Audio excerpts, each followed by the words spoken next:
A very good morning to all the students. This is Veena teacher. Children, we started with the new chapter transpiration in the previous class. Let me just quickly recapitulate what we have seen in previous module. Transpiration is the evaporative loss of water from the aerial parts of the plant. In other words, you can say that the loss of water in the form of water vapor from green stem, leaves, whichever part is there which is above the ground is known as transpiration. So it means that the roots do not participate in this process of transpiration. Now there are two uses of transpiration. One is to create the suction force so that the water is absorbed by the roots. And so children, what happens is as the leaves or as the part loses water in the form of transpiration, there is water deficiency that is created, and this deficiency move towards the root, and this deficiency helps the root to take more amount of water from the soil particles. So the force that is created in the roots to absorb the water is called suction force. So transpiration, it creates suction force so that more water is absorbed by the roots of the plant. And the second use is cooling of the plant in the hot weather. So here in this particular diagram, you can see that the water is absorbed by the roots of the plant, and the water is traveling with the help of xylem vessels to various parts of the plant. And here there are some pores called stomata which are present in the leaf, and through the pores the water is lost in the form of water vapor by the mechanism that we call as transpiration. Now in today's class, we're going to start with demonstration of transpiration. So children, there's a small experiment that you can do it in your houses. If at all you have a potted plant, then you can do this experiment. In this experiment, what you have to do is you have to take a well watered plant and then cover the plant with a polythene bag. Yes, polythene bags are banned these days, but if you can get hold of one polythene bag or a plastic kind of a cover, etc., then you can try this experiment. So here the plant is covered with a transparent polythene bag, and here this particular part is tied with the help of a rope. This plant is left in the sunlight for a few hours, and after a few hours you will see that inside the polythene bag there are a few droplets of water, or the saturation of water vapor can be seen here inside the polythene bag. So here this particular experiment, it proves that the plant gives out, the aerial parts of the plant gives out the water in the form of water vapor. So this particular experiment is to demonstrate the phenomenon of transpiration. Now let us go to the next experiment. Now here in this experiment we are having three setups: setup A, setup B, and setup C. Now just all of you please look at setup A, that is this setup. Now here in the setup A, you are having a well watered potted plant. Maybe you can take a plant with broad leaves, and then you have to enclose this in a bell jar. So here that particular jar, that structure is a bell jar. The complete plant with the base is present in the bell jar. So it is covered so that the water is not lost in the form of water vapor, and the water vapor can get collected here, and just like the previous experiment, you can see the droplets of the water which are condensed, which are present in the inner side of the bell jar. Now look at the setup B. Setup B, exactly the same thing is done, but here a small paper is kept. This particular paper is called cobalt chloride paper. So initially when you're conducting the experiment, a small paper of cobalt chloride is kept inside the bell jar, and here this is fixed near to the leaves. Now the nature of this cobalt chloride paper is, when the paper is dry, then the paper color is blue. But as and when the paper comes across moisture, then the color of the paper turns from blue to pink. So here you can see already the paper color is pink.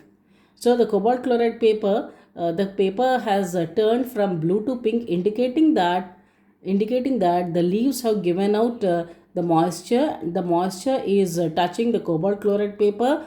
because of which the cobalt chloride paper has turned from blue to pink. Now here the third setup is a control setup in which there is no plant kept, but nevertheless a cobalt chloride paper is present. Since there is no moisture because there is no plant, the cobalt chloride paper is in blue color as it was earlier. There is no change in the color in the C setup. So this experiment, what does this experiment prove? So this experiment proves that the plant is giving out water in the form of water vapor, and the second one is condensation of water vapor is taking place, and this is proved by using the cobalt chloride paper, which is turning from blue to pink.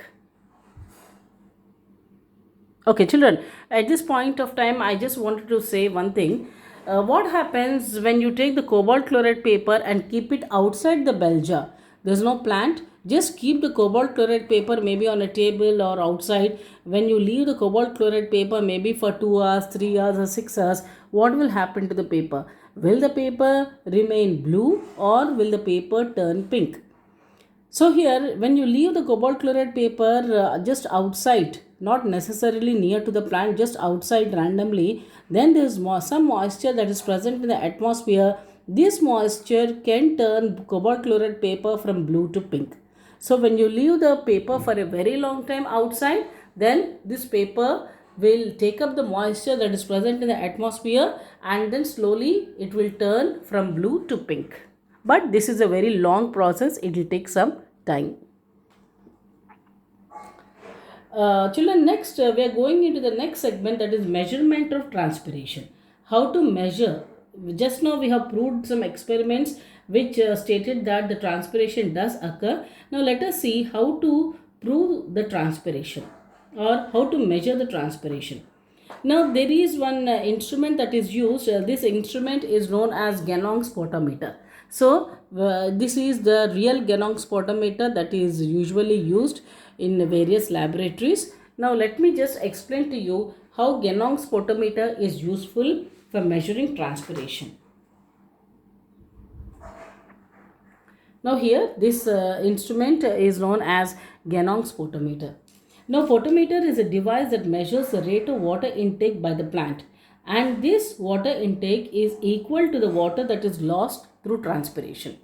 So we cannot directly measure the transpiration, rather we are measuring the water intake by the plant, assuming that the amount of water that is taken up by the plant is equal to the amount of water that is lost by transpiration.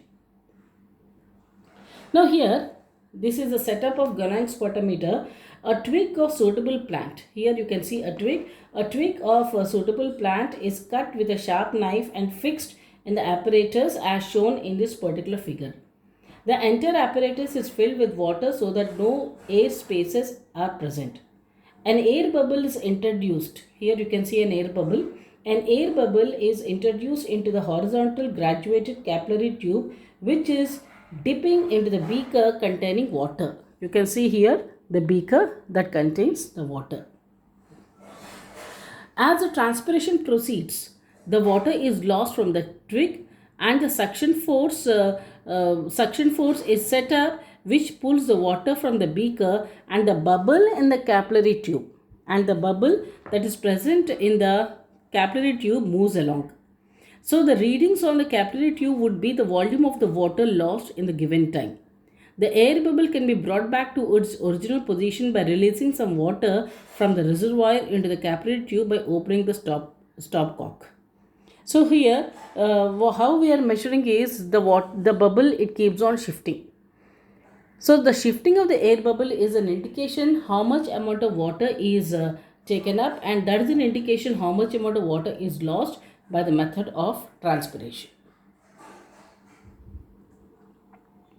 First, before going into the limitations, let us just see some precautions. First is the photometer should be made completely watertight, and the twig should be cut obliquely so that lot of surface area is present and the suction force can be created.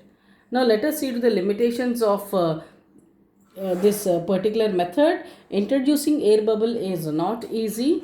Second thing is the twig may not remain fully alive for a long time. And third is any changes in the outside air temperature may affect the position of the air bubble in the capillary tube. So these are the limitations that are there with Genong spotometer. Now children, this is a very important experiment. This experiment comes in your ICS examination for 5 marks. Okay children, let us just summarize what we have seen in today's class. In today's class, we saw transpiration and we have seen the demonstration of transpiration, and also we have seen about the Genong spotometer that is used to measure the transpiration. Children, all of you please check the assignment sheet that is given to you. Next class on Wednesday, I'm going to discuss the contents that are present in the assignment sheet, and also I'm going to discuss how to write the practical notebook. Your practical notebook carries 20 marks. So the relevant papers are also given to you in the assignment sheet. All of you please check out that also. And in the next class, I'll be discussing with you about these assignment sheets. So by then, I want all of you to look into the assignment sheets and be ready. Thank you children. Stay home, stay safe. God bless you all.